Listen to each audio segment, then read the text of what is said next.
deadline is really real or not, and there are those who believe that, you know, it doesn't mean that we have to necessarily do something exactly on August 2nd. I don't believe the sky's falling, which a lot of people would have you believe. But I do believe that if we get downgraded, the entire country needs to understand that all of us will pay a greater interest rate. That cannot happen. That cannot happen, exactly. But I think how much is lost now in terms of this becoming so political, mired in so many, with so much in terms of what's at stake for both Republicans and Democrats on their separate agendas, as opposed to really dealing with the economics of what we're talking about and the fiscal health of the country. Guy, what do you think? Is it so far gone that all we're dealing with is a political machine in play here, and both sides thinking about their own political fortunes, and President Obama hoping this is going to be tabled before the election season kicks into high gear? Well, I think that is the key point, the last bit of the question that you asked. And when you're looking at the behavior of the president right now, it was very odd last night. He was reprimanding Republicans and mischaracterizing their position. And then he also offered kind of a tepid endorsement of Harry Reid's plan.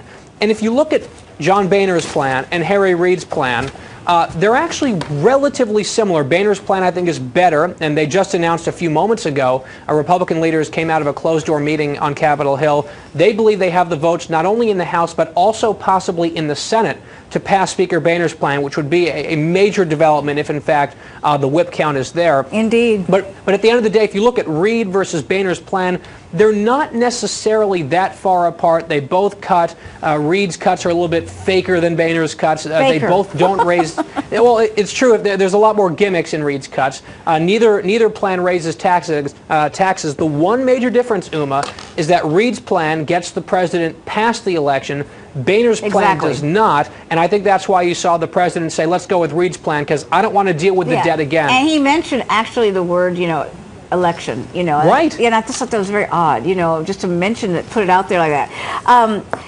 The other thing, Eric, I mean, let me ask you, there are some things that are not factually correct in the president's speech, too. I mean, the money does not run out, technically. We can pay our debt, the bill that is due on the debt. Yeah, we still have millions and billions of taxes coming in. That's not going to stop. I'm dumbfounded by that point, because we've actually discussed that here for weeks. Exactly. But nobody's saying, like, stop saying that, because that part isn't true. That's not true, and he keeps saying it. But if you look at the poll numbers, for the country, they're not exactly polling and to say, like, that's just flat out not, again, my guy, my candidate, I'm voting for him again, I don't care who you guys end up running for president, but that's just not true. Everybody should understand that fact is not a fact. Because the money will be coming in. It's just a question of, after you pay off the debt, your Social Security and the military and another, I think it's Medicare, you take all those, then it becomes a question of prioritization about which other areas you're going to cover with the tax money that is in hand at that moment.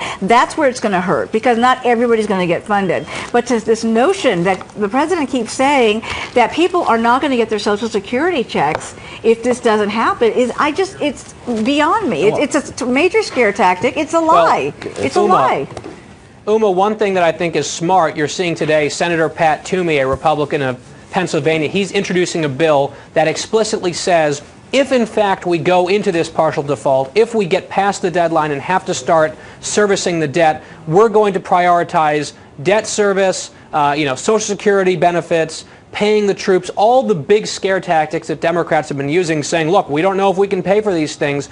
Look, we still have 60 cents on every dollar in terms of revenue that we can meet our obligations. And you have to remember, too, that the money that we're paying on the debt is money we've already spent. It's not spending for the future. It's money that's already been spent that we have to bring down in terms of the debt. Well, look, I mean, generally speaking, we're out of control. I mean, I don't understand this posturing back and forth. It's got to be confusing to the average American after trying to figure out which plan is work and the nuances between both plans. It's completely confusing, and historically, it always has been. It doesn't matter what the issues are. The difference today and the difference even a decade to go. Is we've got the internet, we've got 24-hour news cycles, we have information on speed. We're getting so much of it, so at least people are paying attention. The notion that so many congressional websites crashed because of the president's speech says to me two things.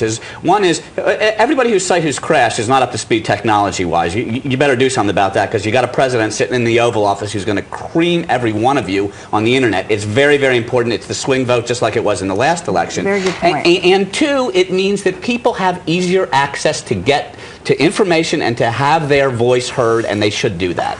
No, it's very smart, and you're right. It is a very key factor in the next election once again, and you're right, because people, and I think maybe another surge happened because people are so frustrated. They want to feel like they have some control, and even if they just express themselves into a voicemail, that they're at least going to be doing something to tell their congressman or senator what they think. In the old day, you could call. I mean, even the notion of making a phone call to record your complaint or sending when somebody used to get bags of mail, it was a big deal. Now they're getting, electronically communicated with in a way that they can't even handle. That's a big, big, big message to every politician. Make sure that you can handle that, because on any given day that could happen. And if you're so lucky to have it happen to you, you might actually get reelected. Are we going to see a deal carved out this week? You think it's going to happen? A vote? Absolutely, yes. You think no matter what, they're going to come up with something? Against all odds, it's somehow, like in many, many labor disputes in the history of this country, 1 minute to 12, they'll figure something out.